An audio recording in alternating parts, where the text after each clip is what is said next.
World War II was a series of dark times. In World War II, Adolf Hitler was a German politician who thought that the only opinion that mattered was his own. But one conflict that still stands today is that during World War II, a series of POW camps held soldiers from all around the world that were being held captive by more than just the Germans. If the soldiers tried to ever escape, they were caught because the enemy soldiers never took their eyes off of them. That fact stood until one brave soldier defied what the Germans thought would never have come. The soldier broke out of the Left Stalag III, which was the name of the concentration camp that he was held at.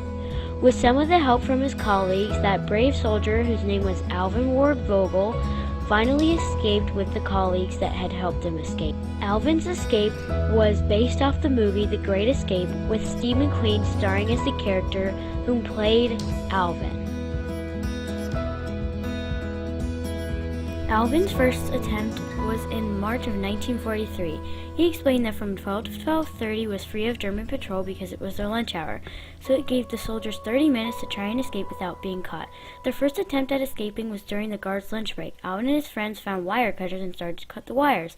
Eventually the job got too big and they had to use stakes to support the fence. By the time they were almost done with the escape, the German patrols were starting to go back on duty, so all the soldiers that had escaped had gotten caught and had been either put back into camp or put in the cooler, which was like a jail cell but had a cement. Vogel's second escaped attempt was in the January of 1943. He and his colleague, whose name was John D. Lewis, had decided that they were going to disguise themselves and slip out by cutting the wire with wire cutters. He also said that at 10 o'clock the soldiers got locked into their barracks. Vogel stated that at 12 o'clock guards with dogs came into the compound, so John and him decided to go out in between 10 and 12 p.m. The two men said that they chose a rainy night because they thought that it would be harder for the Germans to spot them.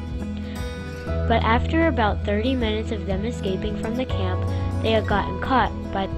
Because they had gotten caught, they had to spend the next week inside the detention cooler. His third escaped attempt was in January 1944. He said that German citizens came into the camp with heavy coats and axes because their job was to cut down trees around the compound. His plan was like many other soldiers. It was to dress up like one of the civilians and sneak out of camp. But what he didn't expect was that the German soldiers had pictures of every single one of them, and every single one that tried to escape got caught and had been put into the cooler, including Vogel.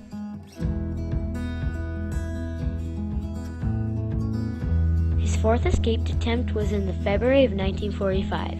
He said that he had attempted to go out once again through the gate, but this time he had planned to go out in a truck that was carrying the cut down trees. His plan was to hide inside the trees, but when the truck started to move, the German officer by the gate had started to poke the trees with a pitchfork, and before it hit him, he had gotten out of the trees. After that, he had gotten put into the cooler for one more week.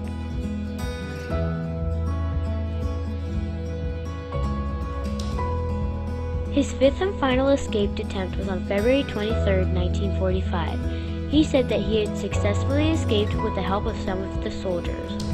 Vogel said that they built 3 tunnels around the camp named Tom, Dick, and Harry. Vogel and all the other soldiers that had helped build the tunnel had gotten out of the camp successfully, and they had used the tunnel named Harry because Tom had gotten caught by the Germans. After he had successfully escaped, he headed off to Switzerland because he thought that it would be the safest place to go. Eventually the Germans found him, but he had escaped from their view. After that, he could finally return home.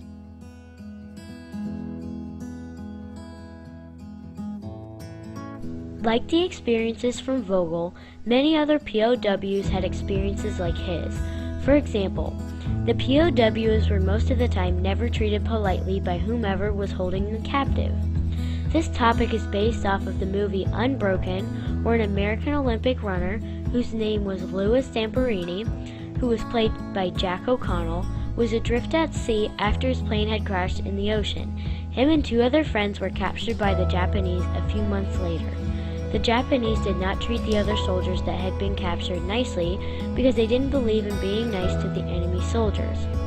After a year's worth of being personal slaves to the Japanese, the U.S. bombed the camp that they were being held at, and they had gotten all the soldiers freed from camp.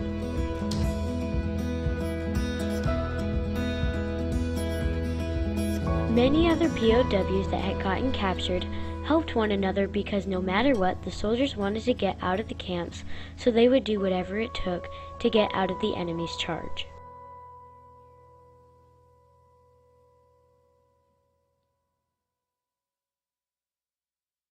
Many other POWs were sometimes beaten because they had refused to do what the enemies wanted them to do. On the other hand, other soldiers that had gotten captured were treated nicely, even though it was their enemy. Prisoners of war are always remembered, even if it was their death that had been attended to, because they fought for their country, and it proves that they are loyal to their country because they died fighting for it.